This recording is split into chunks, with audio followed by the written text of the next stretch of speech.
Start. इसके विपरीत अधिवक्ता अप्रार्थीगण की ओर से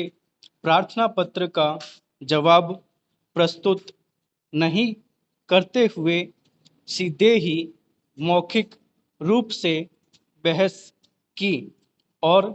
बहस के दौरान अधिवक्ता अप्रार्थीगण ने प्रार्थना पत्र का विरोध करते हुए तर्क दिए हैं कि प्रार्थिया की ओर से जो प्रार्थना पत्र पेश किया गया है वह मात्र प्रकरण को विलंबित करने के आशय से पेश किया गया है, जिससे अभियुक्त गण का विचारण जल्दी नहीं हो सके और प्रार्थी की ओर से धारा 452 भारतीय दंड संहिता का प्रसंज्ञान लिए जाने का निवेदन किया, जबकि नक्शा मौका में एक्स मार्क से दर्शित की गई भूमि को भी कब्जे में दर्शित नहीं की गई है। यह खाली भूमि है जो परिवादिया व अभियुक्त गण के बीच खाली पड़ी है और उक्त भूमि को परिवादिया का मकान नहीं कहा जा सकता है, क्योंकि किसी भी प्रकार से उक्त भूमि परिवादिया की ओर से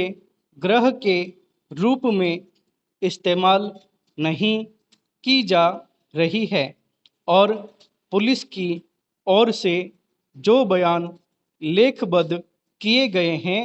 उन सभी गवाहों ने उक्त भूमि को बाखड़ की भूमि बताया है, जिसका इस प्रकार से विवेचन नहीं किया जा सकता कि यह भूमि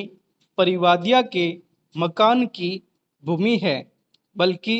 बाखड़ शब्द ऐसी भूमि के लिए प्रयुक्त किया गया है कि जो भूमि खाली पड़ी हो, किसी भी व्यक्ति के कब्जे में न हो और परिवादिया की ओर से गृह के रूप में उक्त भूमि प्रयोग में नहीं ली जा रही हो। इसलिए धारा 452 भारतीय दंड संहिता में अपराध का गठन करने के लिए जिन तत्वों की आवश्यकता होती है उन सभी तत्वों की पूर्ति नहीं होती है। इसलिए धारा 452 भारतीय दंड संहिता में अपराध का प्रसंज्ञान लिए जाने का कोई भी युक्ति संगत कारण नहीं है। अंत में प्रार्थना पत्र को मैं पोस्ट खारिज किए जाने का निवेदन किया। बहस पर मनन किया गया। पत्रावली व प्रार्थिया की ओर से पेश किए गए न्यायिक दृष्टांत का ससमान अवलोकन कर मार्गदर्शन प्राप्त किया गया। सर्वप्रथम परिवादिया द्वारा बताए गए धारा 452 की विधिक शब्दावली का अवलोकन करें तो उसमें यह वर्णित किया गया है कि जो कोई किसी व्यक्ति को उपहति कारित करने की या किसी व्यक्ति पर हमला करने की या किसी व्यक्ति का सदोष अवरोध करने की अथवा किसी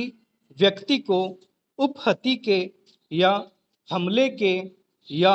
सदोष अवरोध के भय में डालने की तैयारी करके गृह अतिचार करेगा तो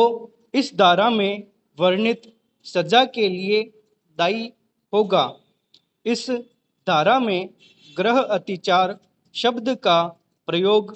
किया गया है। अब गृह अतिचार शब्द की परिभाषा में कौन से स्थानों को सम्मिलित किया गया है? इसके लिए धारा 442 भारतीय दंड संहिता में गृह अतिचार की परिभाषा का अवलोकन करें तो जो कोई किसी निर्माण, तंबू या जलयान में जो मानव निवास के रूप में उपयोग में आता है या किसी निर्माण में जो उपासना स्थल के रूप में या किसी संपत्ति की अभिरक्षा के स्थल के रूप में उपयोग में आता है, प्रवेश करके या उसमें बना रहकर आपराधिक अतिचार करता है, वह गृह अतिचार करता है, यह कहा जाता है। पत्रावली पर उपलब्ध नक्शा मौका का अवलोकन करें तो मार्क एक्स स्थान जहां दर्शित किया गया है वहां पर खाली स्थान पर लड़ाई झगड़ा होना बताया गया है।